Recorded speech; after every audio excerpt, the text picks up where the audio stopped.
Welcome everyone. If everyone could please take their seats, we're about to get started with designing Vanilla Plus content with CreeperMagnet and Ellivers. So please give them all your attention and enjoy the show. Thanks everyone.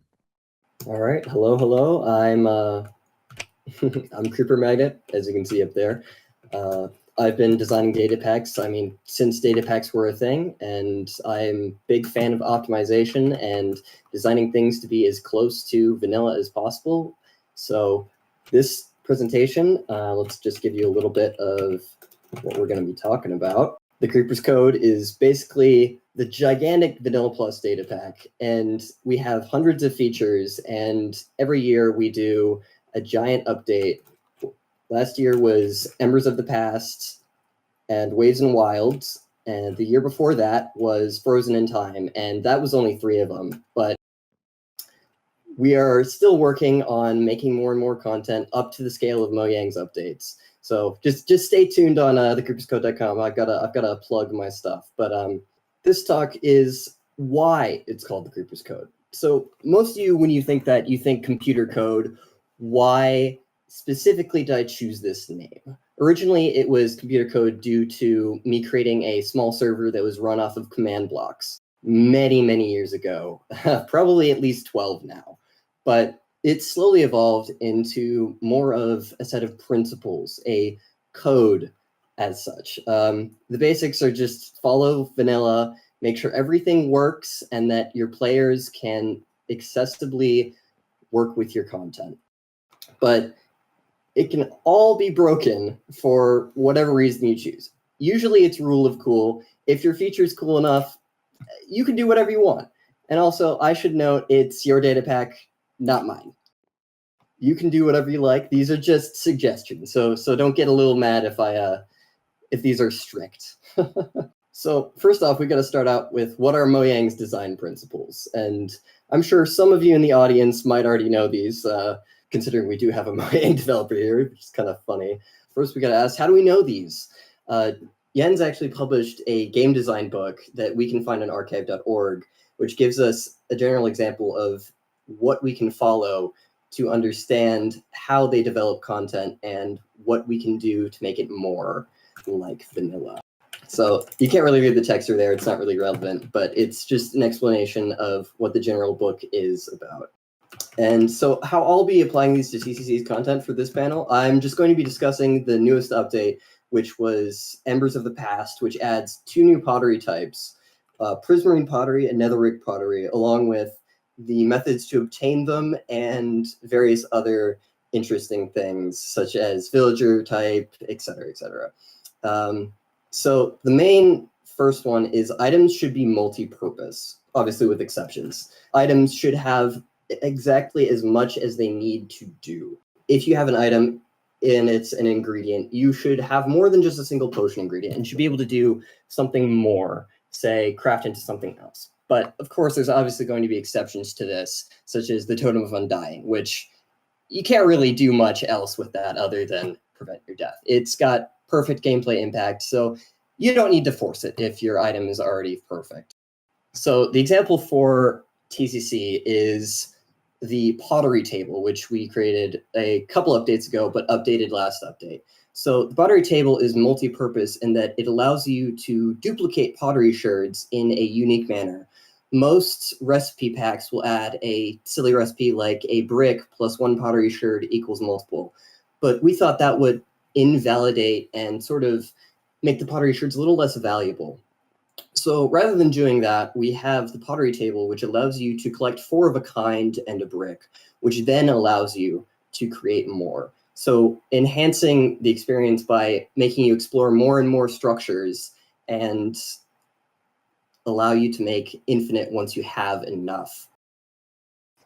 In combination with this, its second use was being used as a workstation for a new villager type, the archaeologist, who sells maps to structures and also various pottery-related items like brushes. He'll also sell you concrete powder, which I thought was interesting because it's made with gravel and sand, which are the 2 suspicious blocks. And to continue, I should also mention about the pottery table, you are not wearing a heads-up interface in Minecraft. You shouldn't tell your player what to do. You should show them rather than having blocks and blocks of text in chat, you should describe what's happening using objects in the world. And you should also not rely on the F3 screen, like coordinates, which I know is a little controversial, but I don't enjoy coordinates. Coordinates are a little messy. I'm a map enjoyer. So the way I did this with the pottery table is, rather than having large amounts of text, I had a simple screen on the left that showed you that in order to create pots or duplicate sherds, you can place them in those formations. You can somewhat tell, I'm not sure if you can see from the back there, but it's a very simple GUI that shows you in-game rather than relying on a giant text to the left, because obviously we have to understand that players don't know what they're doing with my data pack. So I figured just add something to the left. So for the next design principle, finding things is fun, but searching for them is not. So generally players, they love finding structures like the Nether Fortress, the End City. They love seeing these structures and enjoying them and having fun. But what's not fun is running through treacherous nether terrain and seeing the same 4 biomes over and over again. You don't want to sit there crying because you can't find your blaze rods to speed run to the end. It just kind of sucks. So what we've done is made several different ways in our data pack to find both archaeology sites and vanilla structures. And of course, none of these have to be maps. We've also included several compass-based ones, which we're also going to show off a little bit later. But the archaeologist also, similar to the villager rebalance, which I'm sure most of you are familiar with, which changes enchanters, which trade enchanted books, and or not enchanters, librarians rather. Sorry, enchanters are a TCC mob.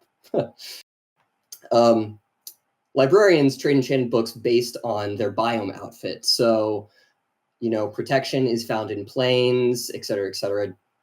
Mending is in swamps. So the way we thought to do was use the archaeologist to find archaeology sites using the biome outfit. So Savannah leads you to Badlands temples, snowy villages lead you to ancient cities, and other various things. So desert leads you to desert temple, et cetera, et cetera. But also very similarly to these maps, we also have, if RX can press the command blocks over there, I'm going to give you all a little fun moment to get some stuff.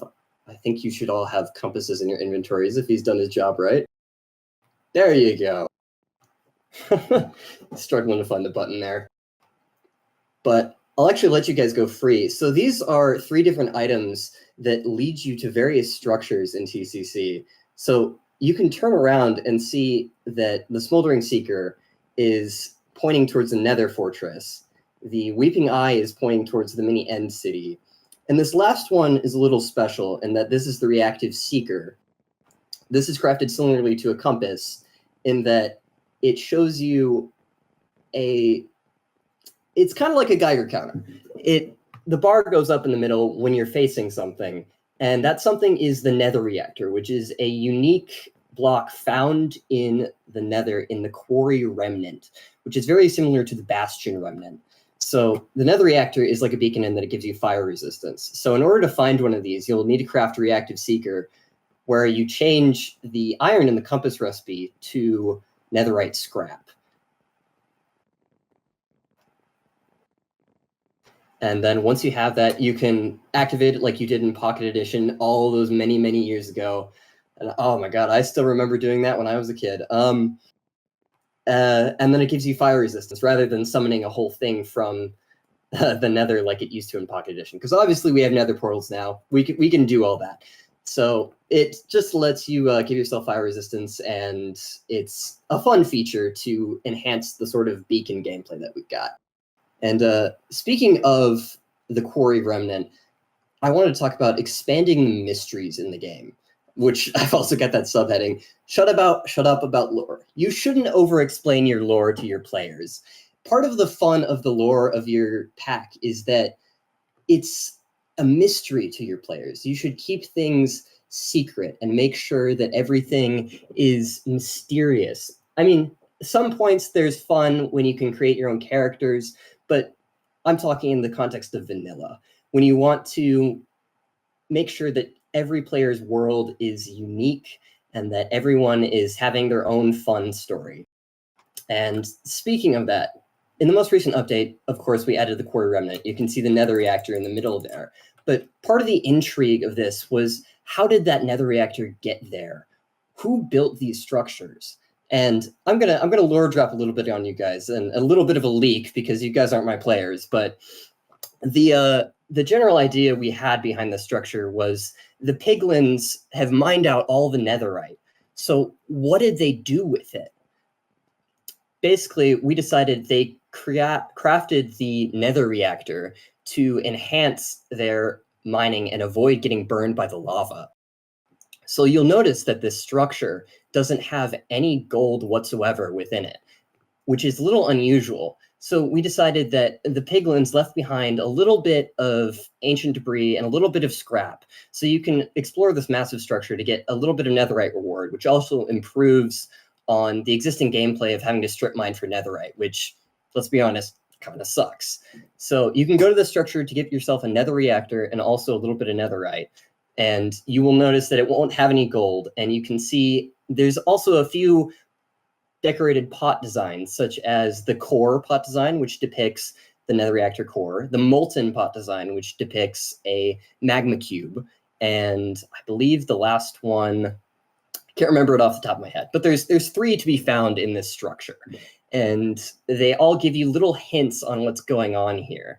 And I love letting players figure out the story for themselves and figure out what they want to tell based on the little hints that we've given.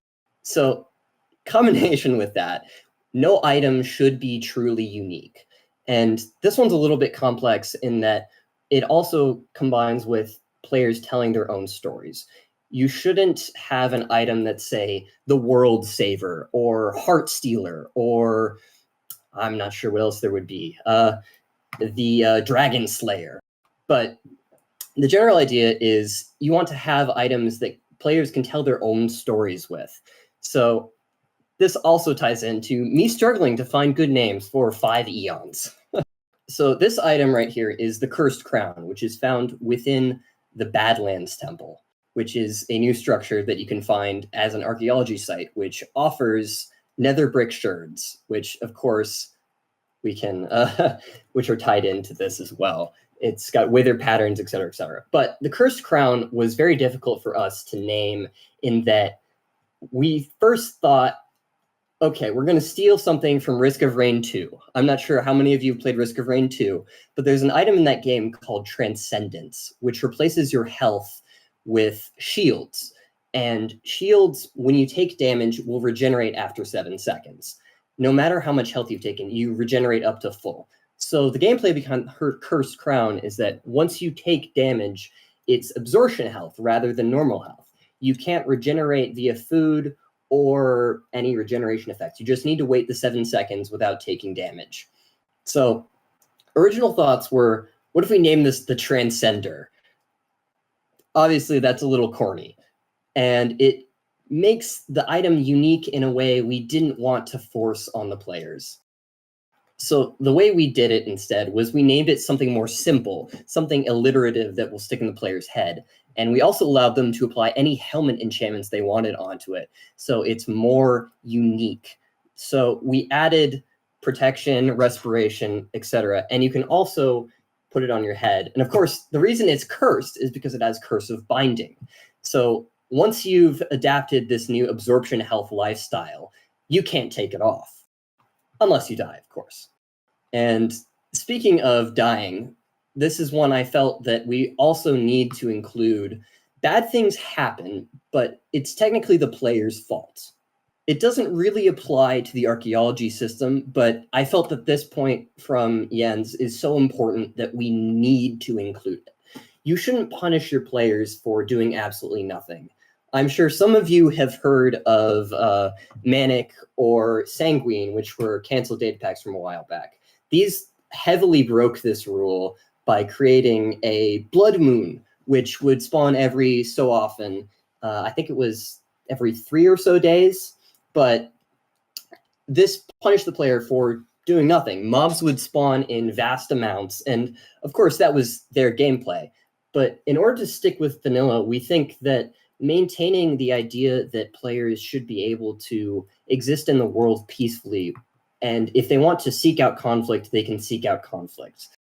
You shouldn't punish your player for doing nothing by, say, making a tornado data pack or a hurricane data pack. And of course, if something can happen, like, say, a lightning strike, there should be a way for them to actually inhibit that, because it should technically be their fault, even if it's a little out of the way, because it's their fault for not putting a lightning around, or their fault for missing the creeper exploding. But it should still, in some way, technically be their fault. You can stretch it a little bit, but this one's very important. Just don't punish your players. So those are all of Mojang's design principles I've decided to adopt. So I want to talk a little bit about what my design principles for data packing in general are. So these are going to be more a data pack oriented side, and they allow me to just have a general sense of consistency and ability to make data packs more efficiently and keep things nice and smooth. And of course, we've got a cameo by Astro here. Number one is stay up to date. Staying up to date is so essential. You need to be able to reap the rewards of doing so, because without being up to date, you can't get to the latest version, and you're also going to have an efficiency hit. I'm sure the audience here, most of you know what these top two commands do, if you can see. So we've got an item replace command and a data modify command. I'm thinking most of you are thinking that these do the exact same thing. And of course, in the end of it, yes, they do. However, the second one, by directly modifying the hand items, you're serializing the entire NBT of the entity that you're modifying. Instead, you should use the item replace command, because it abstracts away that layer of NBT access. And it's the more modern version of being able to, excuse me, the more modern version of being able to replace items on players or other entities. And there are many other examples of this, such as /return. Not using /return definitely gives you another performance hit. But another point I want to make is our branch system that we've created. So we're developing on multiple versions at a time. So we've created our 1.4.2 version, our 1.5 version, our master branch, and our winter drop.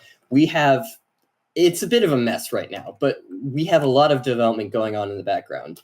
So we try and drop updates when Mojang drops them. So you can see on the graph by Ellivers over there, there is a gigantic spike. So if you want to guess what that is, you can probably guess that that's when 1.21 dropped. So that exact date, we reworked everything and ported within, I believe it was 24 hours. And we reaped the rewards very, very well, because we were able to get, I think that's 1,000 download spike. I don't have the graph numbers on there because they don't render properly, but it was definitely worth it. So if you have the capability, then you should port while developing your actual content. Make multiple branches on GitHub. If you don't know how to use GitHub, there are tutorials online that can show you how to use branches. But being able to develop two versions concurrently allows you to reap the rewards very, very easily and fast. My next point is ensuring functionality across the board by basically allowing all gameplay styles, all types of server, no matter how you want your players to play, they're going to choose how they play, whether it be hardcore, peaceful, or without internet off. There's any number of things that you can't predict that the player is going to do. So top one there is no player death advancements, no player death tie-ins. This also is synced up with Jeb's Death is Real part of the design book, because, excuse me, you shouldn't force death advancements on the player, because it makes it impossible to get 100% in hardcore mode. Any gameplay revolving around requiring the player to die just immediately locks out all hardcore players from using your pack to its fullest. And similarly, you should also do the same for peaceful mode. And so I've noted here that your blocks should not make hostile mobs or use hostile mobs for their bases. This was more relevant for a couple of years ago when there were more custom blocks that were using zombies or vexes as bases, because we didn't have item displays back then. But generally, if your player turns your game mode to peaceful mode, then all your stuff shouldn't break. And then my next point is ensure functionality without internet. This one's rather simple, that I'm not sure most of you know about. Player heads are server-based. Without a resource pack, using player heads is the most common way to display textures. But the issue is these don't function without internet. A while ago, I was looking into using player heads to create, say, blaze heads or husk heads or stray heads for TCC. And I immediately decided no. After accidentally unplugging my Ethernet cord, I found that they were rendering as Steve and Alex heads, which was a major issue because I relogged the world and they immediately stopped functioning. So I've decided that no player heads and resource pack. And the final point here is that all GUI scales should work. This one's rather simple. A while ago, we had a freezing overlay for our Isolager mob, obviously stolen from Mojang again. But the issue was the freezing overlay would be teeny, teeny, tiny on players' GUIs if they had it set to, say, take up a full 1080p screen. Because I was testing on a tiny, tiny laptop at the time with a very, very high GUI scale. So when someone reported a bug that the freezing overlay only took up the teeny, teeny, tiny part around their crosshair and not their full screen, I realized that you need to expand all graphics to function on all GUI scales. This one is very, very important. Maintaining players' expectations, which is also known as don't mess with vanilla. Vanilla's done it right. And you should know that your players aren't going to be the smartest. If you have to break their expectations, you should document it. So for archaeology, what we did was, in order to instate those prismarine pots that you can see behind you guys, that we had to find a good place for them. Originally, we put them in the ocean monument, but this was kind of boring because there were 10 different pot types in one structure, and players got frustrated when they had to dig up many, many ocean monuments to get all of the prismarine shards they wanted to collect. So what we decided to do was shove them off into the ocean ruins to give the ocean ruins something new. However, some of the audience might realize that the ocean ruins already have pottery shards. So what we did is we added new places for those existing brick pottery shards by adding archaeology sites to the jungle temple, the ancient city, and the mansion. So this allowed us to make more space for the prismarine pottery shards. However, this is going to confuse players because they don't know that this has happened. So when they expect to get brick pottery shards, they're going to immediately realize, these are prismarine. So what we did is we used our in-game guidebook, the Compendium, which is very similar to the passport you guys have all been filling out during your time at Summit. They're based on very, very, very similar tech. It's several font characters combined into a gigantic book. And you can click links and explore the pack. And we've made sure that no matter where prismarine shards are mentioned in the compendium, that players have a link to know that the prismarine shards replace other shards. So these compendium entries are unlocked once a player joins a world and swims into an ocean ruin. So players will realize effectively once they read this entry, oh, things have changed, and they can adapt their expectations for later. And in conjunction with this, you should also keep your features very similar to vanilla in that they should function like vanilla. If a player wants to craft something, it should be crafted through the crafting table if it's not excessively unique. Say, if you're making a magic system, you should definitely use a custom crafter. You have tons and tons of new stuff, custom crafter. But if it's something simple, something easy to do, it should be in the crafting table. So no drop crafting, I should also mention. It's nasty, it's icky. I don't want to throw my items on the floor. I know a lot of you are probably drop crafting fans. It's that's the part I was worried about offending you guys on. But I don't like drop crafting. It's bad, it's icky, it's smelly. I don't want to put my stuff on the floor and pick it up. Yeah, drop crafting is bad. You should use crafting tables. Or custom crafters, of course. But another thing I should mention is that blocks should break like blocks or armor stands. So display entity overlays on top of base blocks has been the way TCC has done it for many, many years. And another thing that we've started to adapt is using interaction entities that function similarly to armor stands, in that you punch it multiple times to break it. So those are the two that I think we've combined and used nicely to make sure that players' expectations for breaking blocks are consistent. And I see 5 is calling them gobble riftoids because we have a block called the gobble rift that is that functions like that. You hit it multiple times and then it breaks. And I should also mention that drop crafting is acceptable if it's in a cauldron. I can accept that. That's very cool. Very cool. And then our final point is making features mesh.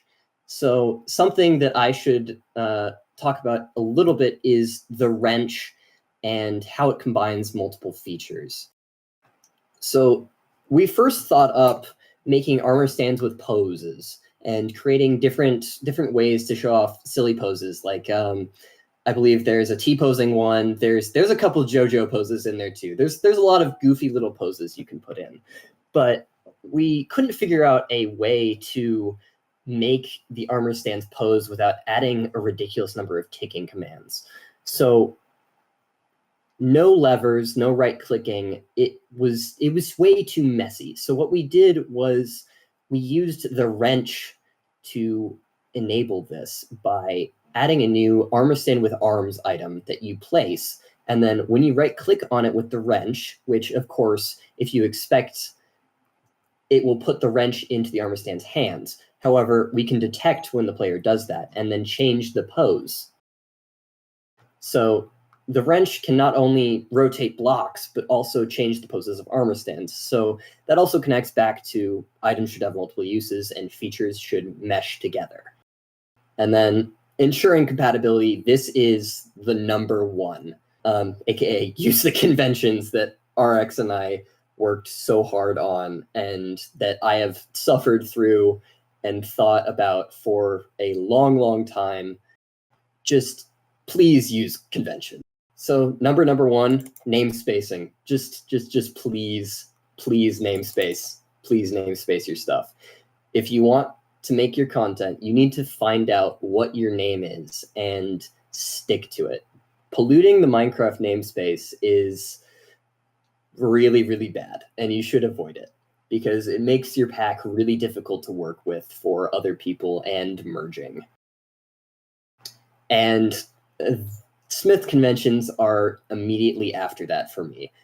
They are simple enough to understand because the way I and RX designed these is the KISS format, which is keep it simple, stupid. It should be easy enough for you to understand at a glance. So there are only 2 tags and a, sorry, excuse me, I've been talking for a while. There are only 2 tags, which are smith.entity and smith.strict, and a couple of item tags, and it's all very easy to adapt, and you can check it out and obviously implement it, please, on smith.net. And don't break vanilla is my final point. Unless you know what you're doing, of course. So the way I'm saying that is because I've recently added to the archaeology system armor trims. However, in order to implement these, we need items in order to add the actual smithing template recipes. So in order to do this, we've replaced command blocks, jigsaw blocks, and structure blocks. But that is completely incompatible and doesn't work for most people because you can't have multiple packs that do this. So the way that we've done this is created an add-on pack for players that know they're not going to be playing with other packs that replace repeating command blocks, et cetera, structure blocks, you know. So it's an add-on that players can install for themselves rather than automatically included. Another thing I should mention about not breaking vanilla is you shouldn't replace base items unless you absolutely need to. All right, let's see. Let's go with, what's your opinion on maintaining feature consistency? If I were to add Enderite, would it be made in the same way as Netherite, or would I be comfortable in using a more unique system?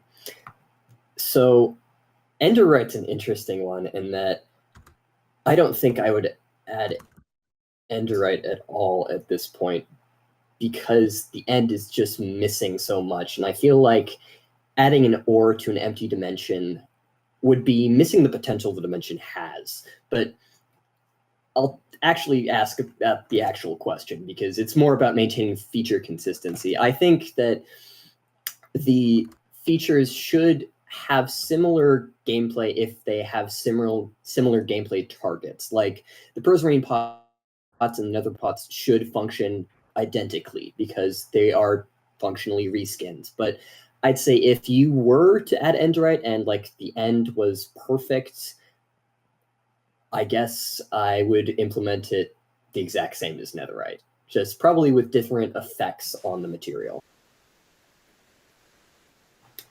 Okay, let's go. Favorite Minecraft block. Ooh, I'm a big fan of the terracottas. Terracottas are really good. If you've seen TCC's cherry grove, I've used a lot of this, or the Cherry Grove Village. It's absolutely beautiful, and I just love the terra. And unglazed. Glazed terracotta is good as well. Why should these principles be followed? Why can't the game punish the player and instead the player should be the cause of their own punishment? Why is it important to consider player expectations? It's important to make sure that the game they're playing stays Minecraft because in the end, what they want to play is Minecraft. If you're punishing the player for sitting around for a long time, then effectively you're punishing players that just want to build or just want to make their redstone machines or their farms. So if there was a blood moon 4 days after you started building your base and you're still building and the blood moon happens, you're like, what have I done? I don't want to do combat right now. I want to keep building. So generally you just want to make sure that you're adapting to the many, many different play styles. And yes, risk should definitely be opt-in. Like, say the Quarry Remnant, you have to seek that out using the Reactive Seeker, or Bastion Remnants are also something you have to actively seek out for the danger, or Ancient Cities too. And then favorite TCC update to work on. Oh, I would probably say, I think last update, Embers of the Past, was really good because I got to create and rework dozens of new archaeology sites, and I really love the archaeology system because it creates a sort of unique story that the players can think about and dissect, and it gets a lot of fun lore tidbits. And I also got to create a fun new dinosaur mob, the Sprouter, which is the cousin to the Sniffer, and it's just so much fun to interact with archaeology. Let's see. What feature have I overhauled / created that I'd like to see Mojang's attempt on? I would love to see them rework the Woodland Mansion because that feature has been in the game since I started playing 1.11, and I think it has a lot of potential and it could definitely be reworked, and I would love to see their take on it because I love my take, but Mojang always has something interesting and unique. Where do I get inspiration for new data pack features? Generally, I just see what Mojang's doing and then steal off their notes. I just look over their shoulder and be like, "Oh, you're doing something there. I should build off that." Like they did the whole archaeology system, and I'm like, okay, it's made with bricks. What if we made it with nether bricks this time? And then that eventually evolved into, okay, prismarine shards are kind of like bricks because you can make prismarine bricks with them. So why not prismarine pottery? And a little leak here. Purpur is actually kind of like the bricks for purpur bricks. So maybe you'll see purpur pottery in the future. No promises though, because the end still sucks. On the topic of compatibility, what would the right way to remove a vanilla recipe to change the gameplay loop be? If you want to remove a vanilla recipe, it honestly depends on what vanilla recipe you want to remove, because some of you may know I removed the decorated pot recipe from vanilla because I re-added it using the pottery table. I think whatever you remove, you got to make sure that either it's like the fundamental base of your pack. Like say if it was, I don't know, making terracotta better and you remove the terracotta recipe in favor of a terracotta table. Obviously players are going to know immediately when they install this pack that, oh, I need to use the terracotta table. Otherwise, you should make it documented clearly in your documentation. Like we have the compendium that tells you you can only decorate pots in the pottery table. And yes, you should use filters to remove those. How do I manage my old code? I'll be questioning. Say what now? Ellivers? Oh, sorry. No, you can go ahead. Oh, gotcha. Sorry, I've been yapping for a while. How do I manage old code? Where is the balance between making new and fixing old? Well, we talked about that a little bit on... Let me pull up the slide real quick.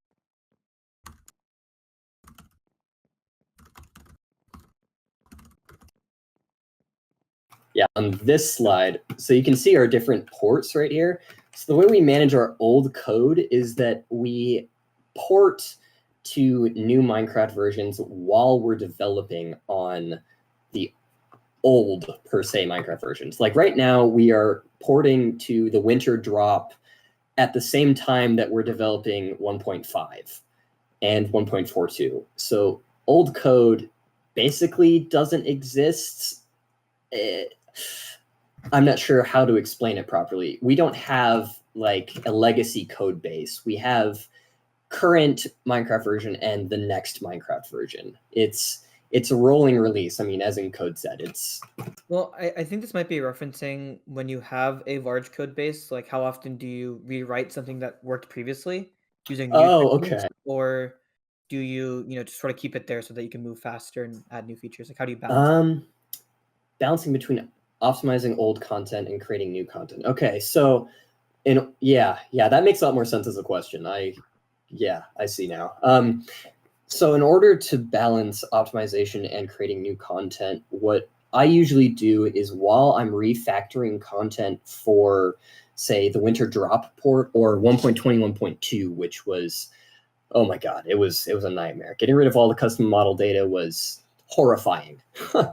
But what we did is while I went through, I figured out what looked the worst and could benefit from adapting to the new system at the same time as being able to change it to the new system. So the pottery table, it had somewhat bad code for 1.21.2. So I rewrote some of it while I was adapting it to the new content. So every once in a while, I'll also do kind of a run through, but usually I don't have time. And our code base is pretty solid as of right now. So I don't feel the need to optimize heavily every single update. Let's see, what is my favorite to make? Not sure what that's referring to. I'm gonna assume that's favorite feature. It might be related to the favorite update you did, which you sort of already answered. Favorite update I did? Well, I'll do favorite part of that favorite update. That's a Good question. I'd say the Sprouter. The Sprouters, I love him. He's an adorable little guy. Well, a big guy. And I just love the gameplay of being able to go to the cold ocean ruins and get Sprouter eggs, while the warm ocean ruins have sniffer eggs. Let's see. Optimization. What's the biggest help I've gotten for making efficient data packs? I mean, this right here. Updating your code from data modifies and NBT access to new modern command types. NBT and /data and at ease are your worst offenders. They will kill a pack because they are just absolutely horrible. What do you mean difference between the two? I think they might be asking about the specific features between data modify and replace. Oh, they're doing the same thing. It's just that data modify, the way NBT access works is that when you're data modifying something, first it has to pull the entire entity's data. Say if I wanted to edit a player that's holding a compendium, say the player is holding a compendium which is 130 pages. So the way it does it is you grab the player's data, you serialize it, which is turning it into a modifiable format for the game, and then it modifies that one bit and then sends it back. So obviously, since the player's holding a compendium, that's 130 pages worth of data. So it has to serialize all of that, and that takes up a lot of tick time. So what /item does is it skips that serialization altogether and directly uses the abstracted version rather than going in and messing with the data. Generally, you want to stay as far away from data modify commands on entities or on blocks as much as you can. Obviously, there's going to be points where you physically can't, but if you can replace a data modify with a /item or /attribute, etc., then yes, you should.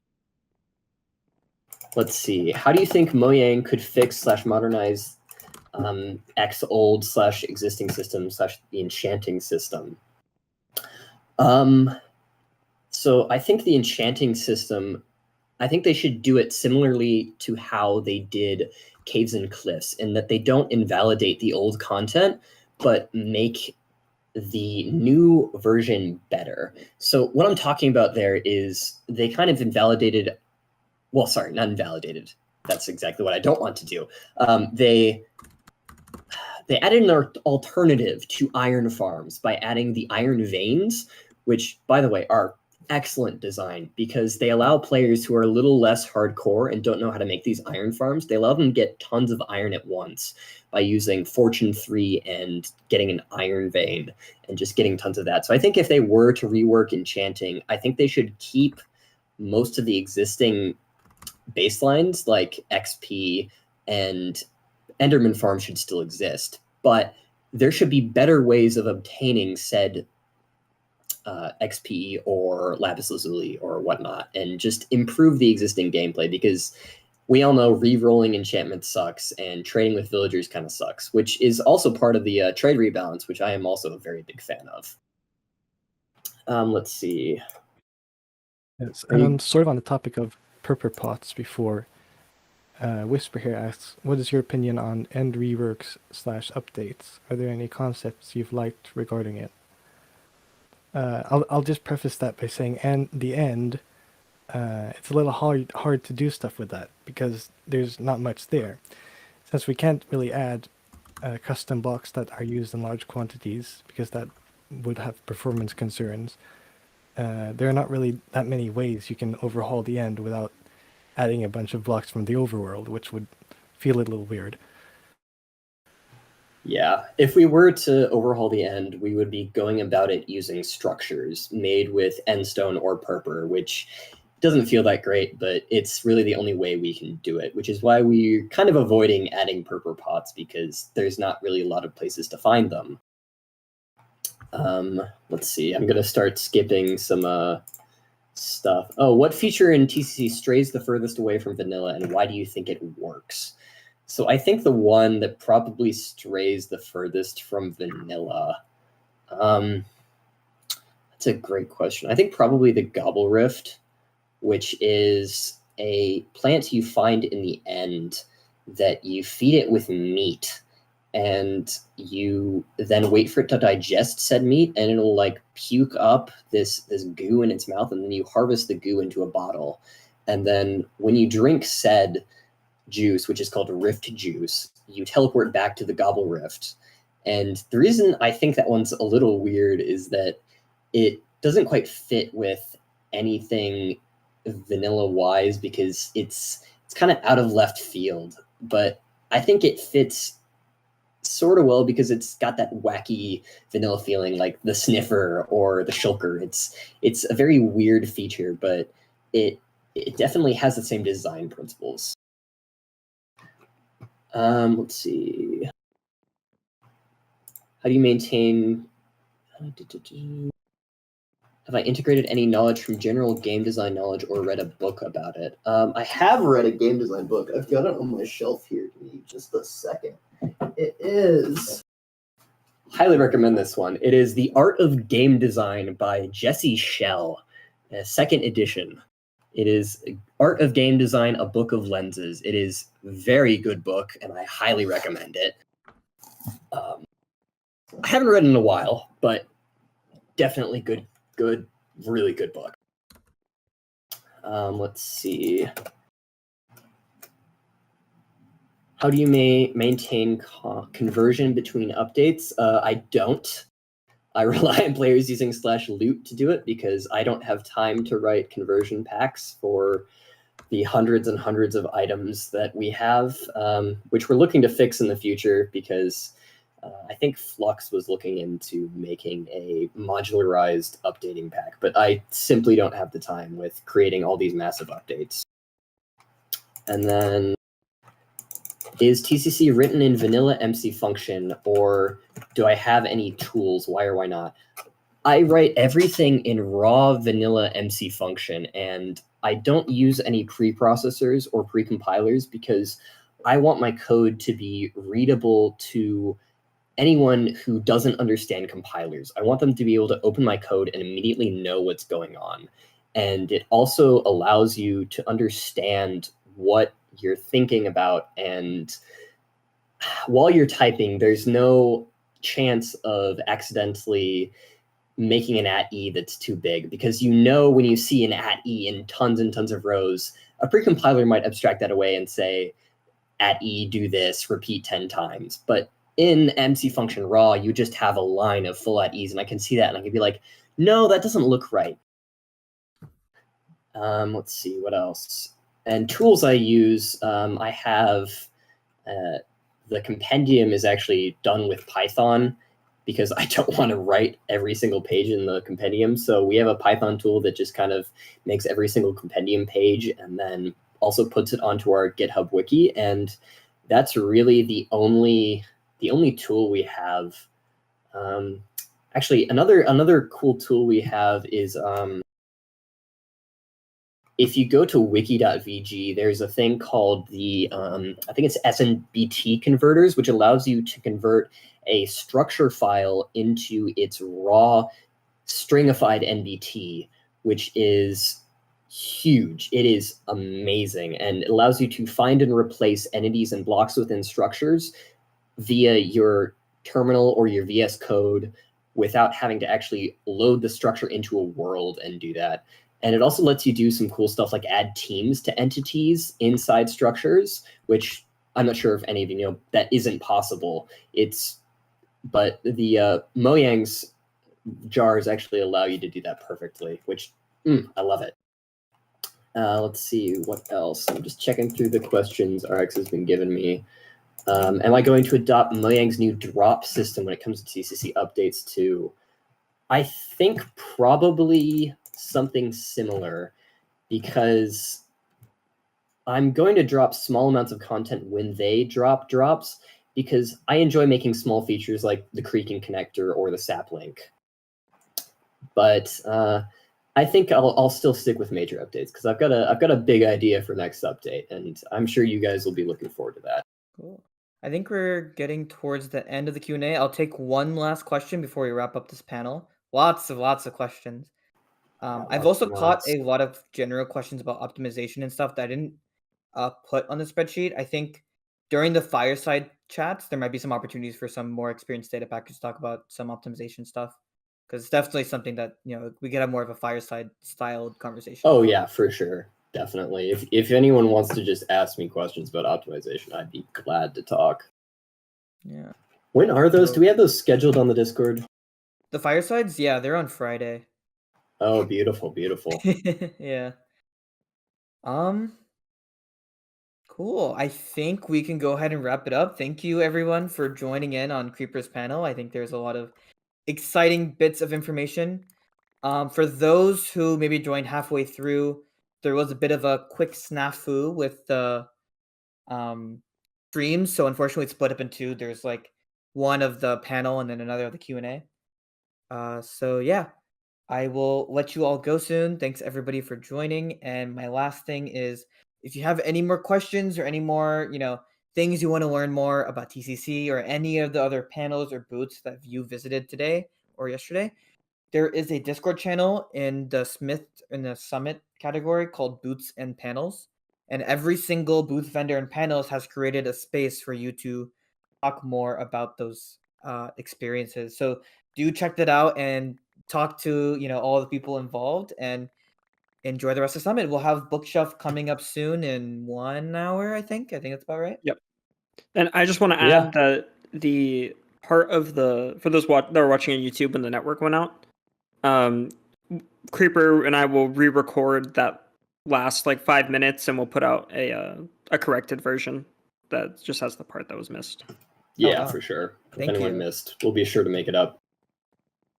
And if anyone has questions, just leave them in the Creepers Code channel. I'm gonna actually link that in chat. Yeah, go ahead. I don't know if you can actually click those. I don't think you can. Oh, no, not from Minecraft chat. You can't. Oh, shame. But just ask me questions there, and feel free to ask me questions in the chat. And I hope you guys are ready for the next one, which is going to be the complete opposite of what I do, which is tons and tons of libraries and library integration, but it's very cool. And it may not be my style, but it might be yours. So find how you like to make data packs, whether it be Vanilla Plus or not, and have fun. Thanks, everybody. We'll go ahead and close off the event. And I will see you in Summit and maybe at the next panel in about an hour. Take care, everyone. Bye-bye, y'all.